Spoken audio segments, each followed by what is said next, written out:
Hello everybody, thank you for tuning in to another episode for notanalog.com.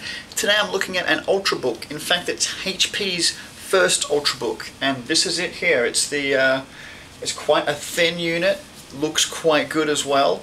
You can see it's got a beautiful finish on top, which I just love. It looks quite the biz.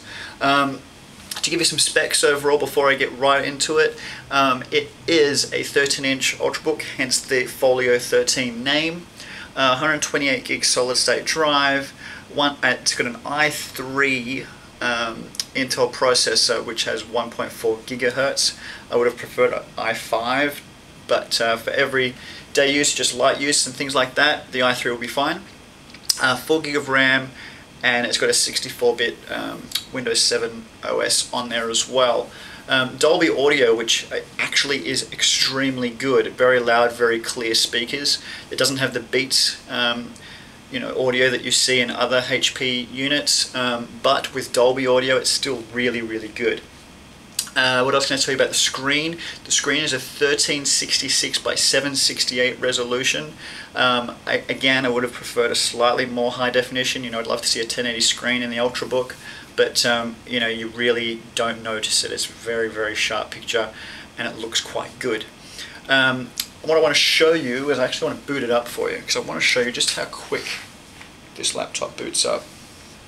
So here we go. Just push the power button, and you can see where, if you're timing this, perfect. It gives you a good idea of what it's going to be like. It's going, while it is booting up, you can see I've got a webcam at the top. It's just a full gloss screen. It actually is quite nice. It's a little reflective, but it is very beautiful. And you can see we're almost at the point. Bang, we're in Windows already. So that was it. That's how long it takes to boot up, and I'm ready to use it, and it's working fine. I get around 9 hours battery life. I'm not kidding. On average use, 9 hours is no problem. It's bizarre how much battery life I can get out of such a thin unit. I have laptops of my own with the extended battery on the back and things like that, and I still don't get 9 hours. So for a laptop this thin, it's pretty incredible. One thing about the battery is you can't actually remove it. You can't buy an extended battery. 9 hours is as good as it's going to get, unfortunately. I hope that's not too bad. On the left-hand side of the laptop, you've got the power input. You've got a LAN port, which I think one day will eventually disappear. A HDMI out, which is great for plugging into TVs and projectors and things like that. A USB 3 port, SD card reader, and some indicator lights.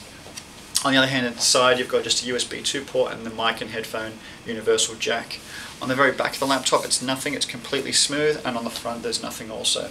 The screen itself doesn't clip in. It just rests there like a magnet. It actually feels quite sturdy still, and you've got this beautiful finish on the top, which I just love.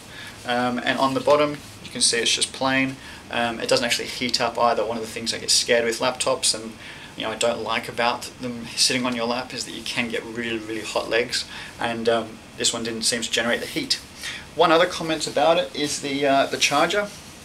Look how big it is. I mean, this is a beautiful thin laptop, and then you have to put up with a charger this big, so you can't really carry this into a really thin sleeve or something like that, because you've got to lug this around at some point, despite the 9 hours battery life. Other things I can tell you is the keyboard is backlit, which is great for if you're on the plane and things like that. There's never enough light on the plane to see what's going on, which is good. And also, one thing which was really interesting was the function keys. Ordinarily, your function keys will have, when you press the F1 key, it is F1. Although with this one, they've flipped it around, so the feature keys are now the primary keys. So when you press F5, it's not actually refresh. It is to turn on the backlight, which is interesting. So same thing with the volume, is volume down is F9, volume up is F10. So to actually do F10 function, you would need to do shift and then press F10, whereas before it was reversed. So I guess they looked at who really needed those buttons and how often people needed them, and thought that this was the more important way of doing it. I do and don't agree. I think it's just something you have to get used to. The touchpad is a little interesting. It is a complete one piece. There is no separate clickers, and the touchpad is integrated with the buttons. It is multi-touch, so you pinch to zoom and things like that. But one of the things with with the buttons, because they are integrated, is I found it a little bit tricky to click and a little bit tricky to right click, and sometimes I thought I was clicking but I wasn't. It wasn't in the right spot. You don't have that tactile feel of where you are. I think maybe it's just something you have to get used to, but personally it was a bit of an annoyance. I've read some reviews and some people really liked it, and I guess it's something you have to try and see for yourself. It does look nice, it's sleek and it's smooth, but yeah, it's something I'm not a huge fan of right now.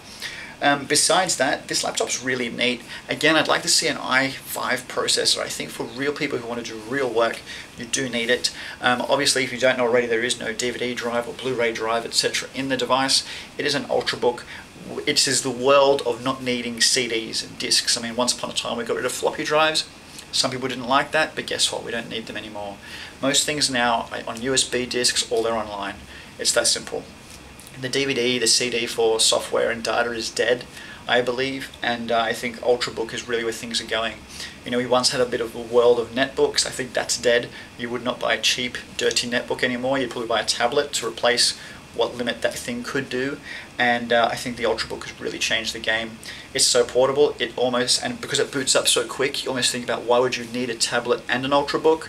You probably just go just the one. You know, you get some real work done. It's still got plenty of power. It's got a 4.7 Windows Experience Index score, which is very, very good. Obviously, the only thing that lets these things down is their graphics. I don't expect you to be playing, you know, Skyrim and things like that on your ultrabook. If you do, your experience might be a little laggy. You know, it's not a gaming machine, but it really is a great travel device. Worth checking out. There's plenty of other competitors in the market. Obviously, the MacBook Air is always seen as the champion in that world. But if you're not interested in Macs and OS X and things like that, and you want to be you're a Windows person, definitely be checking out this ultrabook. There are plenty by other manufacturers which you need to check out as well. Hopefully, I'll check them out and give you a review of those too. If you have any questions, please let me know. I will be sending this back. It is a review unit, but I can always answer your questions through HP or just from my own experiences. So stay tuned and we'll speak soon.